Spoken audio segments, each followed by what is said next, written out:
नमस्कार। बड़ी खबर में आप सबों का स्वागत है और मैं हूं संतोष सिंह। और आज इस बड़ी खबर में ये संयोग भी कह सकते हैं कि झारखंड की राजनीति के दो बड़े चेहरे, जी हां, एक झारखंड के निर्माण में अपना सब कुछ दांव पर लगाने वाले शिबू सोरेन जी, गुरु जी का आज जन्मदिन है। दूसरी ओर आज झारखंड के पहले मुख्यमंत्री बाबूलाल मरांडी का भी यह जन्मदिन है। ये संयोग ही है, लेकिन हम कह सकते हैं कि झारखंड आंदोलन और झारखंड के पुनर्निर्माण में जिन दो बड़े नेताओं की अगर हम बात करेंगे, उन दोनों बड़े नेताओं का आज जन्मदिन है। चलिए आज बड़ी खबर की शुरुआत इसी खबर से करते हैं।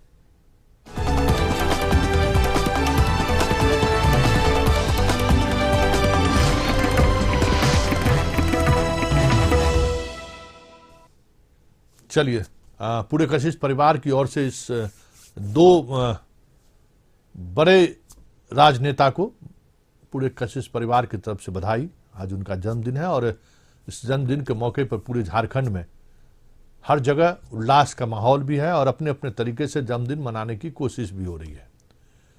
सियासतदान है तो स्वाभाविक है इस अवसर पर सियासत होना भी है और होना भी चाहिए।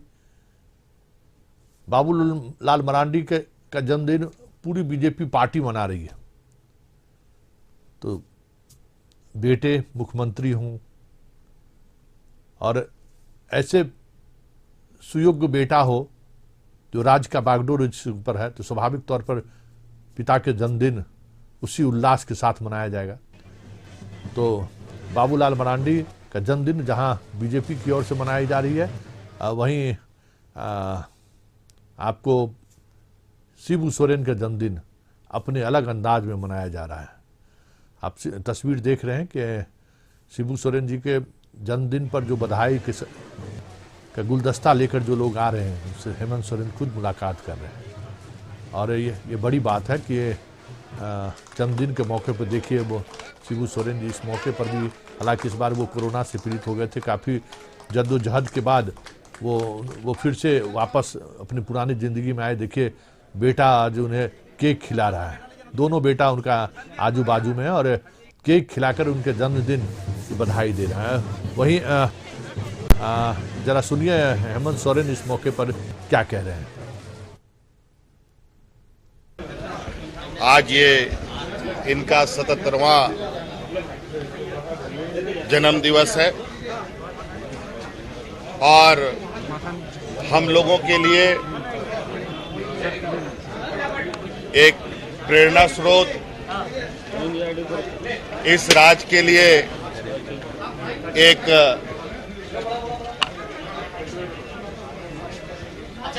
ऐसे शख्स का जन्म दिवस मनाया जा रहा है जो मुझे लगता है जब तक झारखंड रहेगा, देश दुनिया रहेगी, इनके जयंती दिवस मनाते रहेंगे। जी हाँ, 77वां जयंती है और कह रहे हैं कि जब तक झारखंड रहेगा, शिबू सोरेन जी का जन्मदिन इसी तरीके से मनाया जाता रहा। चलिए अब सीधे हम चलते हैं अपने संवाददाता संदीप के पास। और संदीप, आज झारखंड आंदोलन के और झारखंड के पुनर्निर्माण के जो दो बड़े नायक हैं, उनका एक साथ जन्मदिन है। क्या माहौल है पूरे झारखंड में, किस तरीके से मनाया जा रहा है शिबू सोरेन जी और बाबूलाल मरांडी का जन्मदिन? सही कहा, दो दिग्गजों का जन्मदिन है और झारखंड की जो कह सकते हैं स्थापना में दोनों का एक अहम भूमिका भी रही है। एक तरफ शिबू सोरेन गुरु जी का जन्मदिन है, तो दूसरी तरफ बाबूलाल मरांडी का जन्मदिन। दोनों का जन्मदिन अलग अंदाज में मनाया जा रहा है। यदि गुरु जी की बात करें तो उनका 77वां जन्मदिन है और 77 पाउंड का केक काटकर उनका जन्मदिन की आज शुरुआत की गई है, कह सकते हैं, कार्यक्रम की। और गुरुजी आवास में ही मुख्यमंत्री हेमंत सोरेन भी पहुंचे थे।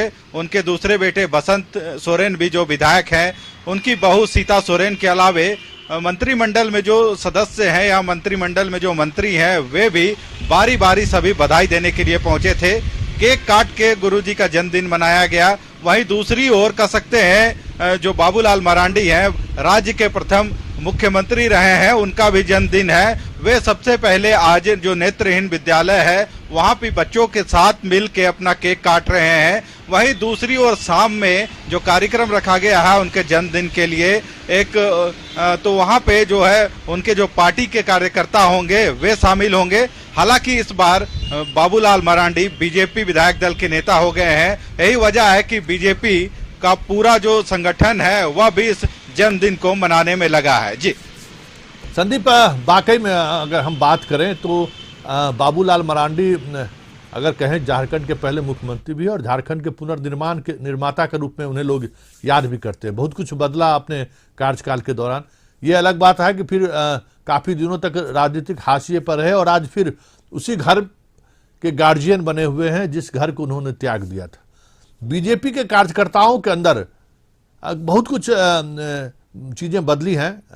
रघुवर दास ने भी उन्हें बधाई दी है, निशिकांत दुबे ने भी उन्हें बधाई दी है, झारखंड के तमाम बड़े नेता ने उन्हें जन्मदिन की बधाई दी है।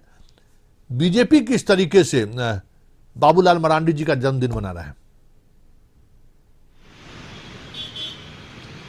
सही कहा कि क्योंकि राजनीति की यदि बात करें तो एक करवट में राजनीति नहीं रहती है। जो राजनीति होती है वह करवटें हमेशा बदलती है। यही वजह है कि आज फिर से बाबूलाल मरांडी बीजेपी में है और विधायक दल के नेता भी हैं। तो अब जो उनका जन्मदिन मनाया जा रहा है उसमें सब कोई शरीक भी हो रहे हैं जो बीजेपी के आला नेता भी हैं। सुबह से ही कह सकते हैं जो लोग हैं वे उन्हें बधाई देने के लिए या तो फिर उनके आवास में पहुंच रहे हैं या जो बाहर हैं वह टेलीफोनिक माध्यम से भी उन्हें जन्मदिन की बधाई दे रहे हैं। तो कहीं ना कहीं इस जन्मदिन को लेते हुए बीजेपी अब एकजुट दिख रही है। यही वजह है कि सभी कोई, चाहे पूर्व मुख्यमंत्री की बात करे, रघुवर दास की बात करे या प्रदेश अध्यक्ष दीपक प्रकाश की बात करे, सभी बाबूलाल जी को जन्मदिन की बधाई दे रहे हैं। और आज पार्टी के लिए कह सकते हैं पार्टी की ओर से एक कार्यक्रम आयोजित की गई है जिसमें उस बाबूलाल जी का जन्मदिन मनाया जाएगा। हालांकि सुबह में वे जो नेत्रहीन बच्चे हैं उनके साथ मिलके जन्मदिन मना रहे हैं। जी धन्यवाद संदीप आपको। और अब हम दूसरी खबर पर चलेंगे। बिहार की सियासत सरकार बनने के बाद भी इस तरह से चले जैसे लग रहा है कि कब क्या हो जाएगा। हर किसी की नजर अब इस वक्त बिहार की सियासत पर है। दोनों बड़े कह सकते हैं कि पार्टी के बीच कुछ न कुछ चल रहा है। आज जदयू की तरफ से भी प्रेस कॉन्फ्रेंस हुआ। खुद आरसीपी वशिष्ठ नारायण सिंह के साथ आए, नए अध्यक्ष का परिचय कराया। एक संसदीय अध्यक्ष की भी घोषणा उन्होंने की, कामत को, जो सुपौल से एमपी हैं। मतलब बदलने की पूरी कोशिश हो रही है जदयू को। और इस बीच एक बड़ी खबर ये आ रही है कि आरजेडी के पार्टी पदाधिकारियों की बैठक हो रही है। तो जरा इस बैठक के बारे में हम विस्तृत जानकारी लेते हैं हम अपने ब्यूरो चीफ अशोक मिश्रा जी से कि आखिर इस बैठक के पीछे क्या चल रहा है और साथ साथ हम जदयू के प्रेस कॉन्फ्रेंस का मायने भी हम समझेंगे। तो पहले हम सीधे चलते हैं अशोक मिश्रा जी के पास। और अशोक मिश्रा जी, ये जानना चाहेंगे कि आरजेडी की बैठक, मतलब तेजस्वी के पटना वापसी के बाद अचानक सक्रियता बढ़ गई है आरजेडी में। संतोष जी, तेजस्वी के नए साल में यूँ कह लीजिए कि बाहर से आने के बाद उनकी सक्रियता काफ़ी बढ़ ही नहीं गई है। ताबड़तोड़ बैठकों का दौर भी जारी है। और सबसे बड़ी बात है कि इस बार तेजस्वी के जो हैं सो चेहरे बदले से हैं। यानी कि पार्टी की बैठक से पहले उन्होंने कल महागठबंधन के नेताओं के साथ बैठक की थी रविवार को, और जो उन्होंने प्रेस कॉन्फ्रेंस किया था उसमें साफ उन्होंने बताया था कि किस तरह से किसान के मुद्दे को लेकर के, विधानसभा सत्र को लेकर के और बिहार सरकार की कार्रवाई, यानी कि जो तेजस्वी ने वादा किया था कि 10 लाख युवाओं को हम नौकरी देंगे, तो उन नौकरी का क्या हुआ, इन सारी बातों को लेकर के उन्होंने कल विस्तृत चर्चा की थी।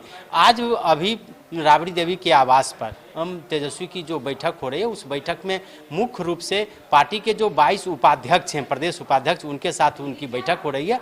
और उसके पीछे मंशा यही है कि पार्टी के कार्यकर्ताओं को हर समय अब तैयार रहने को कहा गया है। चूंकि बिहार में जो राजनीतिक परिस्थितियां बदल रही हैं, उन परिस्थितियों को लेकर के निश्चित रूप से कह सकते हैं कि एक विपक्षी दल की भूमिका का निर्वहन तेजस्वी को करना है और महागठबंधन के नेता के रूप में अपना बेहतर परफॉर्मेंस दिखाना है। तो वैसी परिस्थिति में पार्टी पदाधिकारियों को भी टास्क दिए जा रहे हैं कि किस तरह से महागठबंधन के जो आंदोलन के कार्यक्रम होंगे उस कार्यक्रम को जमीन तक पहुंचाना है, शिरकत करना है। यानी कि महागठबंधन में जो सबसे बड़ा दल है आरजेडी, तो उसकी भागीदारी भी बड़ी होनी चाहिए, यह दिखना चाहिए। दूसरी है कि सरकार को लेकर के जो उहापोह की स्थिति है और कल जिस तरह से भूपेंद्र यादव का बयान आया है, वैसी परिस्थिति में इस पर भी आरजेडी की पैनी नजर है कि उसे पार्टी संगठन को बचाए रखना है और अपने विधायकों को समेट करके रखना है। तो तेजस्वी बराबर विधायकों पर नजर रहे हैं और पार्टी के नेताओं पर नजर रख रहे हैं। और तीसरी जो सबसे बड़ी बात है कि जो मध्यावधि चुनाव की बात तेजस्वी करते हैं, तो फिर जातीय समीकरण में जो उन्होंने A to Z की बात कही है, तो वो A to Z को पर किस तरह से अमली जमान पहनाया जाए उसके लिए भी वो कवायद कर रहे हैं। और तेजस्वी के आने के पहले ही आपने देखा होगा कि श्याम रजक जो दलित वर्ग से आते हैं, भूदेव चौधरी जो दलित से आते हैं, उनको प्रदेश उपाध्यक्ष की कुर्सी दी गई है। और प्रेम कुमार मनी जो पिछड़ी जाति के हैं, कभी नीतीश के करीबी हुआ करते थे, उनको भी प्रदेश उपाध्यक्ष बनाया गया है। तो वैसी परिस्थिति में कह सकते हैं कि अपना जो तेजस्वी की जो रणनीति है वो रणनीति के तहत वो काम कर रहे हैं। पहले पार्टी के उपाध्यक्षों से आज बात कर रहे हैं, उसके बाद पार्टी महासचिवों से मिलेंगे, पार्टी के नेताओं से बात करेंगे और फिर उसके बाद अगली रणनीति तय हो गई। तो निश्चित रूप से कह सकते हैं कि बिहार में अमूमन देखा जाता था कि नई सरकार जब बनती थी या नए मुख्यमंत्री जब बनते थे तो 6 महीना तक विपक्ष की कोई भूमिका नहीं रहती थी और विपक्ष के नेता कहते थे कि 6 महीना तक इस सरकार को हम वक्त देना चाहते हैं। लेकिन अभी परिस्थिति बदली हुई है, 6 महीना छोड़ 6 चलिए अशोक जी, आपको रोकना चाहेंगे और हम एक पहले छोटा सा ब्रेक लेते हैं। ब्रेक के बाद जरा समझना चाहेंगे कि आज आरसीपी के पीसी का मतलब क्या है, क्या वो कहने के लिए आए थे। हनीमून पीरियड भी देने को विपक्ष तैयार नहीं है। चलिए अब एक छोटा सा ब्रेक ले लेते हैं और ब्रेक के बाद हम जरा जदयू के आज के प्रेस कॉन्फ्रेंस को टटोलने की कोशिश करेंगे कि आखिर आरसीपी वशिष्ठ बाबू के साथ अपने नए प्रदेश अध्यक्ष के सहारे क्या संदेशा देना चाहते हैं। चलिए पहले एक छोटा सा ब्रेक ले लेते हैं।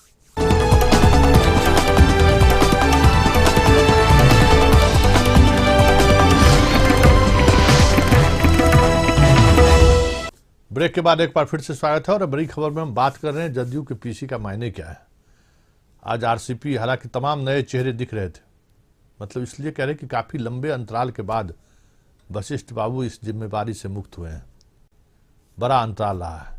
अगर हम बात करें जदयू के प्रदेश अध्यक्ष की सूची का, तो ललन सिंह इस पद पर रहे हुए हैं, विजय चौधरी रहे हुए हैं और लंबे अंतराल तक वशिष्ठ नारायण सिंह भी रहे, मतलब वशिष्ठ दा भी रहे। अब इस कुर्सी पर एक ऐसे लोगों को बिठाया गया है जिनके राजनीतिक अनुभव ना के बराबर है। पार्टी में जिस तरीके के सीनियर लीडर अभी भी सक्रिय हैं, उसमें इसकी क्या बिसात है अध्यक्ष के रूप में कहना बड़ा मुश्किल है, समझना बड़ा मुश्किल है। चलिए हम इन सब चीज़ों को समझने के लिए सीधे चलते हैं हम अपने ब्यूरो चीफ अशोक मिश्रा जी के पास। अशोक जी, आज के प्रेस कॉन्फ्रेंस का क्या मतलब था? कामत को अध्यक्ष बनाने के बाद क्या संदेश देना चाह रही थी? क्योंकि कई सवाल ऐसे हुए जिसमें आरसीपी और वशिष्ठ बाबू दोनों असहज होते दिखे। प्रेस कॉन्फ्रेंस का क्या मायने था? कि कमान, चाहे वो राष्ट्रीय अध्यक्ष की बात हो या प्रदेश अध्यक्ष की बात हो, यह अब लवकुश समीकरण को जब जदयू ने दे दिया है, नीतीश कुमार ने दे दिया है, तो राजनीतिक गलियारों में भी इस बात की चर्चा थी और आम लोगों के बीच भी इस तरह की चर्चा थी कि कहीं लवकुश के दायरे में ही तो जदयू नहीं सिमट गई है। वैसी परिस्थिति में इस कयासों को, इन अफवाहों को, इन समीकरण को स्पष्ट करने के लिए आज ये प्रेस कॉन्फ्रेंस बुलाई गई थी, जैसा कि मेरे जैसे लोग मानते हैं या राजनीतिक जो समझ वाले लोग हैं। और दिलेश्वर कामत को संसदीय बोर्ड का अध्यक्ष बनाया गया है। अभी आप जान लीजिए संतोष जी कि बिहार में अभी कोई चुनाव होने को नहीं है, चाहे वो लोकसभा का चुनाव हो या विधानसभा का चुनाव हो। और संसदीय बोर्ड, प्रदेश संसदीय बोर्ड के अध्यक्ष की सिर्फ यही भूमिका होती है कि जो चुनाव में उम्मीदवारों की सूची बनती है या जो उम्मीदवार के फैसले लिए जाते हैं उसमें संसदीय बोर्ड के अध्यक्ष की मुहर लगती है। लेकिन अभी कोई चुनाव नहीं है। वैसी परिस्थिति में राष्ट्रीय अध्यक्ष, जदयू के 2 पूर्व अध्यक्ष, प्रदेश अध्यक्ष और वर्तमान प्रदेश अध्यक्ष की उपस्थिति में यह घोषणा करना सिर्फ यही है, दिखाना था कि जदयू केवल लवकुश की पार्टी नहीं है। वशिष्ठ नारायण सिंह के दिशा निर्देश पर उमेश कुशवाहा काम करेंगे तो ललन सिंह अभी भी संसदीय दल के नेता हैं। और उनके, ललन सिंह ने जैसा बताया भी कि उनके जो है सो सचिव हैं, संसदीय सचिव हैं लोकसभा में दिलेश्वर कामत। तो ऐसी परिस्थिति में यह दिखाने की कोशिश की गई कि लवकुश से इतर भी जदयू है और अभी भी जदयू में जो अन्य जाति के नेता हैं उन सबको अलग अलग पद दिया गया। दिलेश्वर कामत भी अति पिछड़ी जाति से आते हैं। निश्चित रूप से कहा जाता है कि वो काफी करीब हैं नीतीश कुमार के भी और विजेंद्र प्रसाद यादव के भी, और उनकी एक उस इलाके में एक अच्छी छवि भी है। तो जदयू यह स्पष्ट करना चाहता था। दूसरी बात, आपने जो प्रेस कॉन्फ्रेंस की बात कही है तो उसमें उसका 2 मुख्य मकसद था। एक मकसद था कि 2 दिन के जो जदयू के प्रदेश कार्यकारिणी और प्रदेश राज्य समिति की जो बैठक हुई उसमें जो बैठक के अंदर की जो खबरें छन करके आई और जिस तरह से जदयू बैकफुट पर दिख रही थी उसको किसी तरह उस बैकफुट को दूर करने की कोशिश थी और बीजेपी के साथ तालमेल जो है सो सामान्य करने की बात थी। भूपेंद्र यादव के बारे में जिस तरह से ललन सिंह ने कहा कि भूपेंद्र बाबू जब चाहेंगे तब आरजेडी को अपनी पार्टी में समाहित कर लेंगे या पूरी की पूरी आरजेडी पार्टी बीजेपी में समाहित हो जाएगी, यह संदेश है। ललन सिंह यह जान रहे हैं कि बीजेपी की हैसियत क्या है, जदयू के नेता जान रहे हैं कि बीजेपी की हैसियत क्या है। बीजेपी से अभी राजनीतिक दुश्मनी लेने का वक्त नहीं है। वैसी परिस्थिति में वो संदेश देना चाहते हैं कि 5 वर्षों तक सरकार चलेगी, पार्टी के अंदर हम कुछ भी बोल रहे हैं लेकिन बाहर यही है कि हमारा गठबंधन है और हम गठबंधन के साथ हैं। दूसरी बात जो वशिष्ठ बाबू ने कहा, आरसीपी सिंह और ललन सिंह तीनों ने कहा कि हमारी पार्टी जो है वो नीतीश कुमार के चेहरे पर है, विकास हमारा मॉडल है, विकास हमारा मुद्दा है और उसी मुद्दे को लेकर के हम आम जनता के बीच जाएंगे। और उमेश कुशवाहा को भी यही रोकना चाहेंगे कि उस दिन भी जो चीजें छन कर बाहर आई, जिस तरीके से बोगो सिंह हो या बाकी नेता, जिस तरीके से खुद नीतीश ने भी कहा कि हमें पीठ में छोरा मारा गया, एहसास नहीं हुआ। अब उसका जो भी अब मोहल्लम लगाने की कोशिश हो रही हो ये अलग बात है। मुद्दा विकास को लेकर उस वक्त भी जब बाहर निकले तो अशोक चौधरी यही कह के गए, आज भी मुद्दा विकास का ही है। लेकिन ऐसी सरकार का क्या मतलब है जो सरकार का संगठन और सरकार के बीच और उनके कार्यकर्ताओं के बीच सीधे संवाद ये है कि पीठ में छुरा एलजेपी ने नहीं बीजेपी ने मारा है, और उसके ललन सिंह हो या फिर आरसीपी हो वो अपने कार्यकर्ताओं तक कैसे इस संदेश को, क्योंकि पब्लिक डोमेन में ये चीजें आ चुकी है। नीतीश ने क्या कहा, आधिकारिक तौर पर ये चीजें नहीं आई, लेकिन किसी ने ये खंडन भी नहीं किया कि नीतीश कुमार ने इस तरीके से अपनी बातों को रखा है।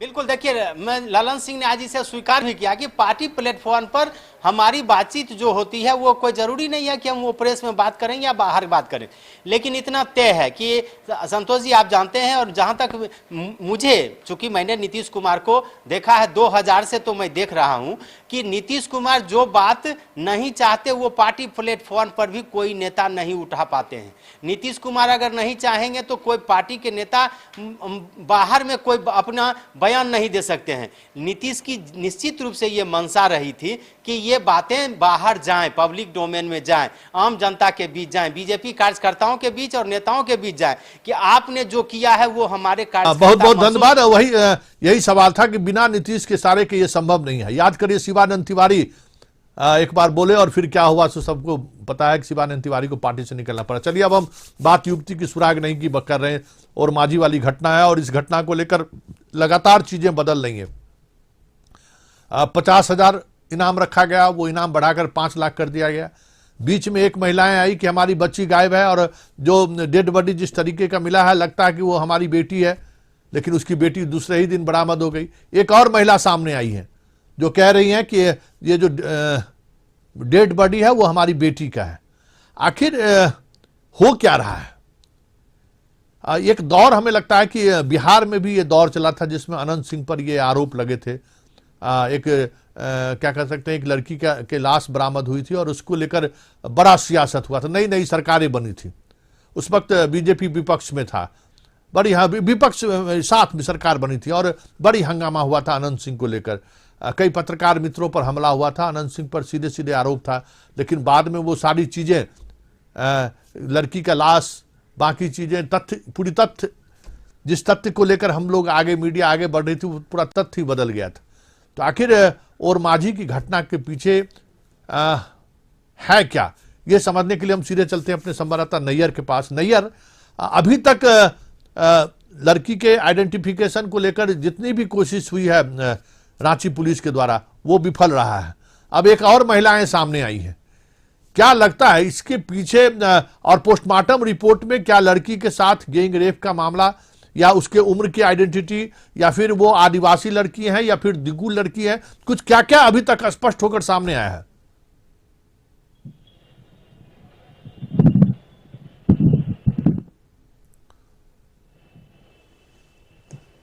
देखिए, और मांझी थाना इलाके में जो घटना घटी है, लेकिन विगत 10 रोज अभी बीत चुकी है। विगत 10 रोज बीत जाने के बाद भी पुलिस के हाथ अभी पूरी तरह से नाकाम है। हाँ, लेकिन विगत 4 रोज पहले एक परिजन सामने आए थे जिसने बताया था कि उसकी लड़की गुम है। हालांकि उसके 2 रोज के बाद फिर उसकी जो लापता जो लड़की थी वो वापस उसके परिजन के पास आ गई थी। ये मामला होने के बाद पुलिस ने फिर घटनास्थल पर जाकर जांच की थी और जांच करने के बाद दोबारा पोस्टमार्टम करवाया गया था कि कहीं ना कहीं कुछ क्लू मिले, लेकिन उसमें भी रांची पुलिस को कोई क्लू नहीं मिली। लेकिन कल एक वाकया मामला आया है जहां चानो थाना इलाके में एक परिजन जो विगत 2 महीने से अपनी लड़की को लापता होने की बात कर रहे हैं और अंदेशा लगा रहे हैं कि कहीं ना कहीं वो लड़की वो हमारी हो सकती है। लेकिन पुलिस ने इसे बहुत गंभीरता से लेते हुए डीएनए टेस्ट के लिए दिया है और जब डीएनए टेस्ट के आने के बाद ही, रिपोर्ट आने के बाद ही ये जांच हो पाएगा कि वो परिजन सही है या गलत है। लेकिन पुलिस अभी भी असमंजस की स्थिति में है, क्योंकि इस तरह की घटनाएं जो हुई है पूरी तरह से ब्लाइंड केस है, ना लड़की की शिनाख्त हो पाई है, ना पुलिस अभी तक से अपराधियों तक पहुंच पाई है। हालांकि पुलिस ने 50,000 से 5 लाख तक जो है इनाम की राशि रखी है, लेकिन पुलिस अभी तक से नाकाम है। जी चलिए, बहुत बहुत धन्यवाद। 50,000 से अब 5 लाख की राशि रख दी गई है। चलिए अब दूसरी खबर बात करते हैं। बिहार के हर स्कूल में अब रैंडम चेकिंग होगा कोरोना को लेकर। स्कूल खुलने के बाद मुंगेर से खबर आई कि बच्चों को, बोधगया से खबर आई कि बच्चों में कोरोना पॉजिटिव, रैंडम चेकिंग के दौरान कोरोना पॉजिटिव पाए गए। हालांकि बाद में जब दोबारा उसकी जांच हुई तो वो सही नहीं पाएगा। उसके बाद सरकार ने ये फैसला लिया है कि पूरे बिहार में आज से किसी भी स्कूल में जाकर कोरोना का जांच, बच्चों का जांच किया जाएगा। और इसकी तैयारी, पूरी तैयारी की है प्रशासन ने। जरा हम इन चीज़ों को समझना चाहते हैं और हमारे साथ गौतम, जरा पहले इस रैंडम जांच को लेकर क्या तैयारी है और क्या चीज़ें स्कूल में, कैसे ये रैंडम जांच चल रहा है, जरा पहले इसके विजुअल हम देख लेते हैं, तब हम फिर इस पर हम विस्तृत जानकारी के लिए हम अपने संवाददाता गौतम के पास चलेंगे। ये तस्वीर आप देख रहे हैं, स्कूल के छात्र छात्राएं, साथ ही शिक्षक और शिक्षकेतर कर्मचारियों का भी ये रैंडम कोरोना टेस्ट हो रहा है और इसके लिए प्रशासन ने पूरी तैयारी की है, स्वास्थ्य महकमे ने। और ये देख रहे हैं कि ये जो आप तस्वीर देख रहे हैं वो तस्वीर है स्कूल परिसर के बाहर की तस्वीर है, जहां बच्चों को, बच्चों के शैक्षणिक जो कर्मचारी हैं, टीचर हैं, उनकी जांच हो रही है। चलिए, हमारे साथ गौतम जुड़ गए। गौतम, आज से रैंडम चेकिंग अभियान की शुरुआत हुई है। आप कई स्कूलों का आपने निरीक्षण किया, जाके आपने देखा है, कैसे ये चीजें चल रही हैं, कैसे रैंडम चेकिंग कर रही है प्रशासन? देखिए, जो तमाम स्कूल है, मुंगेर की जो घटना घटी थी स्कूल खुलने के बाद, और जो प्रशासन ने आदेश दिया था कि अब 4 जनवरी से जो स्कूल खुलेंगे, आदेश का पालन हुआ। तमाम जो राज्य भर में जो कहा जा सकता है जो स्कूल है, मध्य विद्यालय और उच्च मध्य विद्यालय 9वीं से 12वीं तक की कक्षा है, उनको खोला गया। 8,000 की संख्या है राज्य में, उन लोगों को खोला गया। प्राइवेट स्कूल भी उनको भी खोलने के निर्देशित थे। और इन तमाम जगहों पर खुलने के बाद मुंगेर में एक घटना घटी जहां पर 25 बच्चे और 3 जो खासकर के 2 शिक्षक और एक स्कूल का कर्मचारी जो है वो पॉजिटिव पाया गया। वहां भी जो है कोरोना टेस्टिंग हुई थी, जिसमें जानकारी मिली। इसके बाद शिक्षा विभाग में हड़कंप समझ गए, इतने संख्या में बच्चे एक साथ संक्रमित हुए, एक ही स्कूल से संक्रमित हुए। उसके बाद ये तुरंत वहां पर फिर से जो भी है स्कूल से संबंधित जो भी कोरोना टेस्ट को लेकर गाइडलाइन जारी हुआ था, फिर उसमें कोरोना टेस्ट कराया गया। फिर अगले दिन ये नेगेटिव आ गया, मगर सरकार अब किसी तरह से इन चीजों को लेकर जो है लापरवाही नहीं बरतना चाहती। गंभीरता से देखते हुए ये निर्देश निकाला गया कि जो भी चीज है वो वहां पर जो है ये जांच होगी और जो भी बच्चे पढ़ने आएंगे उनका रैंडम टेस्ट होगा, क्योंकि संख्या बहुत ज्यादा है। संख्या 35 लाख से भी ऊपर जो है बिहार में सरकारी स्कूल में पढ़ने वाले 9वीं से 10वीं तक के 12वीं तक की कक्षाओं के जो छात्र हैं उनकी संख्या है। मगर इसमें लोगों का जांच करना सक्षम नहीं हो पाएगी सरकार, और समय भी काफी ज्यादा लगेगा। तो रैंडम टेस्ट की एक क्लास में अगर 5-6 बच्चे का टेस्ट हो जाता तो रैंडम चेकिंग के लिए व्यवस्था किया गया प्रशासन के स्वास्थ्य विभाग की तरफ से। अब चलिए हम इस बार का गणतंत्र दिवस कोरोना की भेंट चढ़ने वाली है। जो 26 जनवरी को पटना में और रांची में दोनों जगह जो तैयारी की जा रही है उसमें ये कहा जा रहा है कि जो भी पुलिसकर्मी इस पैरेड में शामिल होंगे उनका पहले कोरोना जांच होगा और वो निगेटिव आएंगे तभी वो पैरेड में शामिल हो सकते हैं। साथ ही झांकी जो दर्शक आते थे उस पर भी इस बार पाबंदी रहेगी। झांकियों की संख्या भी नियंत्रित कर दी गई है। मतलब इस बार के गणतंत्र दिवस समारोह पर रांची और